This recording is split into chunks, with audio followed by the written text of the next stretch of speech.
Assalamualaikum warahmatullahi wabarakatuh. Yang terhormat Ibu dosen pengampuh patofisiologi, Ibu Apoteker Yona Haryanti Putri, Aspram Empram.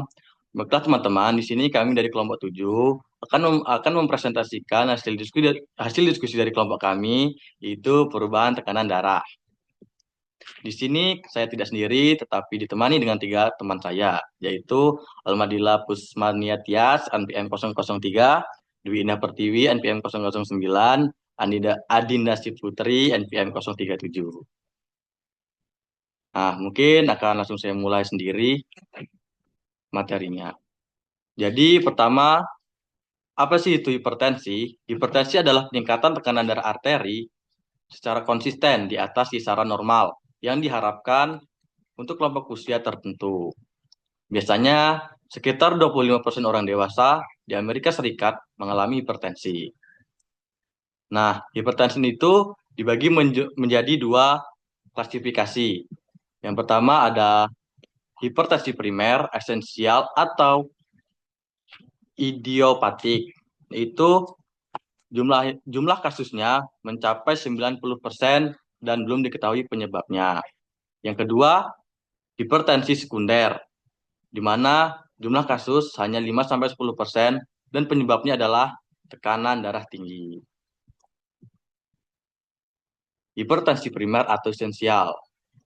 Mekanisme yang diduga menjadi penyebab hipertensi primer adalah sebagai berikut.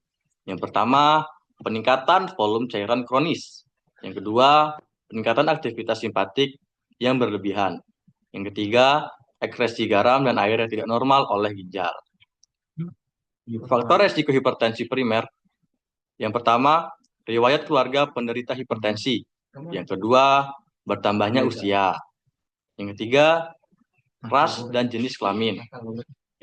Kejadian hipertensi secara signifikan lebih tinggi di pria kulit hitam.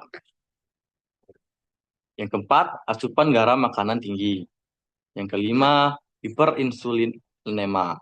Yang selanjutnya, konsumsi alkohol dalam jumlah besar, kegemukan, merokok, dan asupan kalium, kalsium, dan magnesium yang rendah dalam makanan. Pengukuran tekanan darah. Nah, pengukuran tekanan darah sendiri dibagi menjadi 4. Yang pertama, pengukuran tekanan darah sistolik, yaitu tekanan di arteri ketika ventrikel berkontraksi. Yang kedua, tekanan darah diastolik, yaitu tekanan darah di arteri ketika ventrikel. Yang ketiga, tekanan arteri rata-rata tekanan darah rata-rata di arteri. Diperkirakan sebagai tekanan darah diastolik dan sepertiga dari tekanan nadi. Yang keempat, tekanan nadi, yaitu tekanan darah sistolik dan tekanan darah diastolik. Nah, mungkin sekian penyampaian materi yang bisa saya sampaikan. Selanjutnya akan dilanjutkan oleh rekan saya. Selanjutnya adalah manifestasi dan dampak hipertensi esensial. Manifestasi hipertensi esensial adalah sebagai berikut. Yang pertama, ada sebagian besar tidak bergejala. Yang kedua, bisa tidak terdeteksi selama bertahun-tahun. Jika tidak diobati, dapat merusak organ secara progresif. Dampak hipertensi esensial pada organ tubuh yang pertama di pembuluh darah, seperti tekanan tinggi menyebabkan dinding pembuluh darah menebal. Risiko aterosklerosis, aneurisma, penyakit jantung, dan stroke meningkat. Faktor risikonya seperti kolesterol tinggi, diabetes, dan merokok. Organ yang kedua yaitu jantung. Yang pertama ada peningkatan tekanan darah menyebabkan kerja jantung lebih berat. Yang kedua, ventrikel menebal meningkatkan kebutuhan oksigen dan nutrisi. Risiko seperti aritmia dan gagal jantung meningkat. Dampak hipertensi esensial pada organ tubuh selanjutnya di ginjal, yaitu yang pertama merusak pembuluh darah ginjal, mengganggu aliran darah, oksigenasi, dan penyaringan ginjal. Selanjutnya risiko gagal jantung meningkat. Organ selanjutnya seperti mata dan otak. Gangguan retina akibat tekanan tinggi. Yang kedua, risiko stroke dan gangguan penglihatan meningkat. Pengobatan hipertensi esensial. Yang pertama ada pentingnya deteksi dini hipertensi esensial. Seperti screening tekanan darah secara teratur itu sangat penting. 31,6% pasien hipertensi tidak menyadari kondisinya. Diagnosis dini dapat mencegah kerusakan organ dan jaringan. Perubahan gaya hidup sehat akan menurunkan tekanan darah secara alami. Pendekatan pengobatan hipertensi esensial. Yang pertama ada pengobatan bergantung pada tingkat keparahan dan respons pasien. Yang kedua, kombinasi perubahan gaya hidup dan farmakologi sering diperlukan.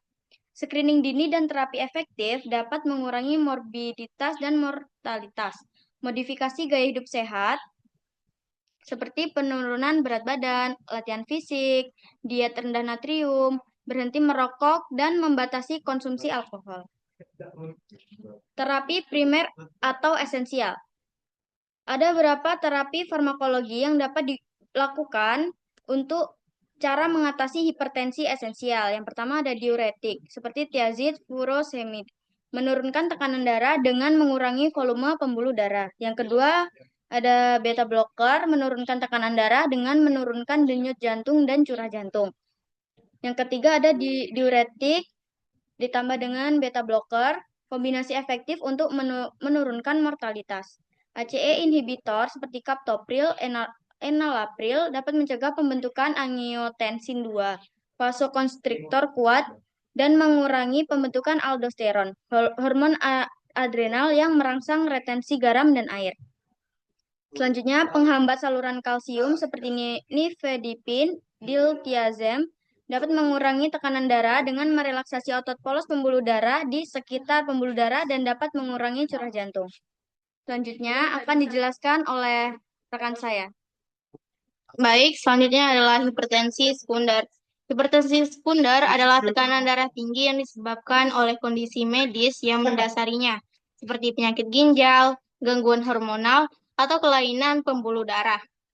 Berbeda dengan hipertensi primer yang sudah dibahas sebelumnya, penyebab hipertensi sekunder itu dapat diidentifikasi dengan jelas dan seringkali dapat diperbaiki atau disembuhkan jika penyebab utamanya diatasi. Berikut adalah penyebab dari hipertensi sekunder.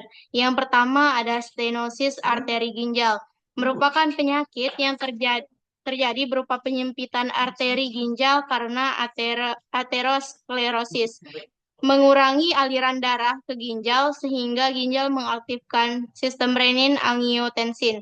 Tekanan darah meningkat terjadi karena vasokonstriksi serta retensi garam dan air. Kemudian penyebab yang kedua adalah hiperaldosteronisme, yaitu produksi aldosteron yang berlebihan, yang menyebabkan peningkatan retensi natrium dan air yang berkontribusi pada hipertensi. Kemudian penyebab yang ketiga itu adalah pheochromocytoma, merupakan tumor pada medula adrenal yang menyebabkan produksi hormon katekolamin yang berlebihan, sehingga menyebabkan adanya peningkatan darah secara episodik atau persisten. Kemudian adalah bagaimana sih cara pengobatan hipertensi sekunder?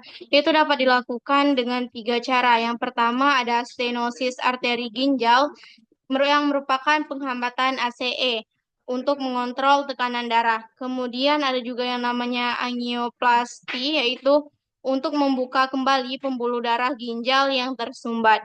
Kemudian yang kedua itu adalah hiperaldosteronisme, merupakan pemberian antagonis aldosteron seperti spironolakton.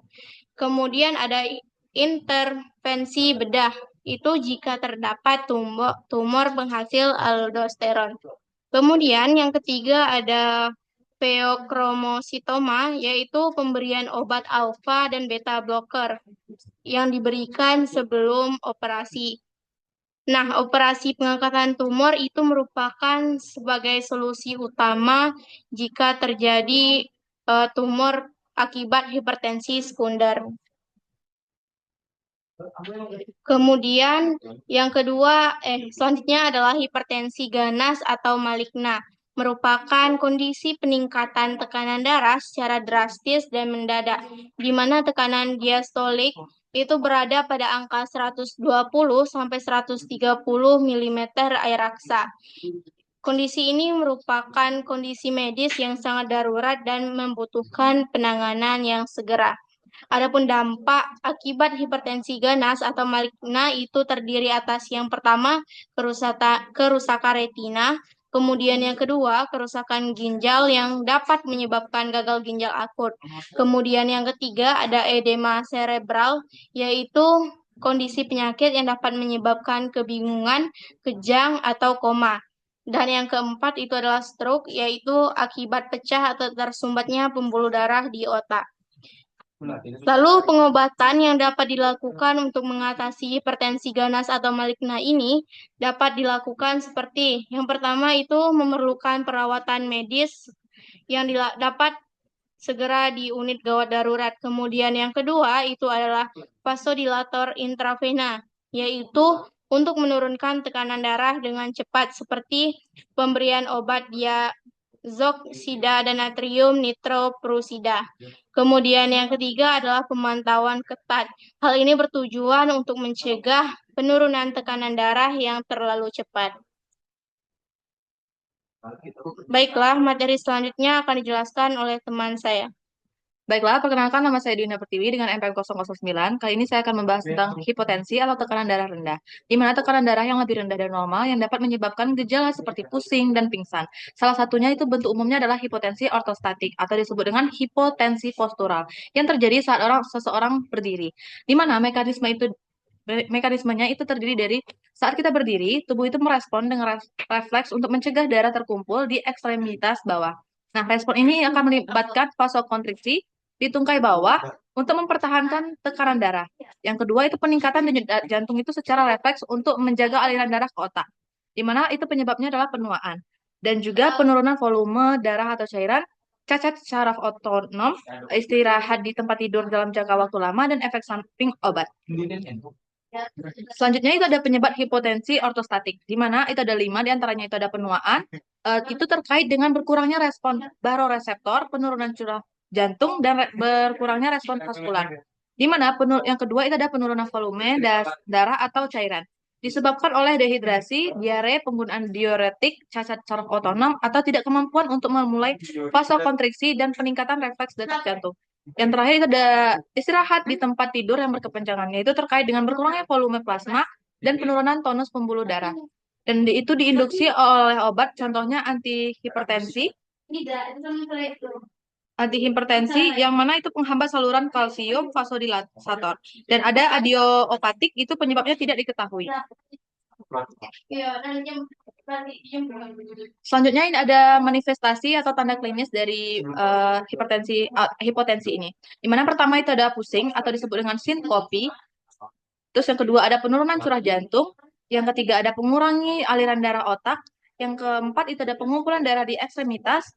Yang kelima itu ada jatuh dan cedera, terutama pada orang lanjut usia. Dan perlakuannya diantaranya itu pertama, mempertahankan volume cairan.